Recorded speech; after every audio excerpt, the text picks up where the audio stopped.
Welcome back. We all know smoking is bad for us and that the earlier you quit, the better it is. But over recent years, vaping or e-cigarettes have taken off, particularly amongst teenagers. And this has given vaping a pretty bad rap, and many would say rightly so.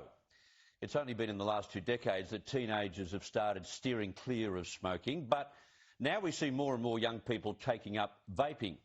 However, while vaping is a concern for that cohort, some evidence shows it can help adults quit smoking cigarettes entirely.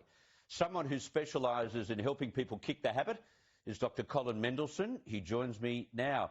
Dr. Mendelsohn, this is very interesting. Thanks for your time. We know any smoking is bad for us, but do you believe that vaping might have its benefits?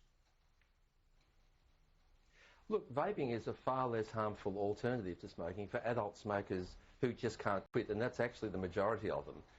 I mean, it's very different to smoking. Most of the harm from smoking is caused by the toxic chemicals released by burning tobacco. There's over 7,000 of them.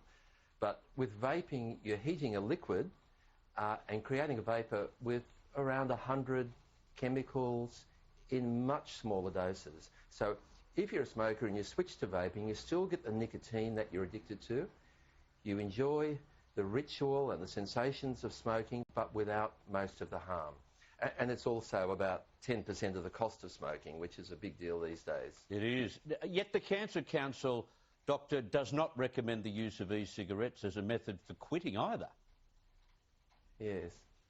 Yes, it's interesting that, the Cancer Council, I think, is taking a very negative view, and I don't believe their position is based on the latest evidence. I mean, the Cancer Council in the UK and in New Zealand both strongly support vaping. And that's because there's compelling evidence that vaping is effective for many smokers. The randomised controlled trials, which are the gold standard, have shown that it's more effective than nicotine replacement therapy, and it's probably the most effective quitting aid we have. And that's why it's the most popular quitting aid. People are using it because it works. And we can see in large population studies that people who vape, smokers who vape, are more likely to quit than smokers who don't vape. So, and in countries where vaping is popular, smoking rates are falling faster than ever as people make that transition. Isn't that interesting? And I know you've included a lot of that new data in a book that you've written, Stop Smoking, Start Vaping. Why haven't the cancer councils of the world, well, Australian Cancer Council, caught up with that kind of data? Are they just trying to be as strict as they possibly can? Look, Australia is a bit of an outlier on vaping. In other Western countries, vaping products, nicotine's available as a consumer product. It's recognised as an effective quitting aid, and in countries like New Zealand and the UK, the governments encourage vaping for smokers who can't otherwise quit. It's a second-line treatment in Australia, which is fine, but we just haven't caught up with the evidence. In Australia, we take this ideological view that we want a nicotine-free society. People shouldn't use an addictive drug.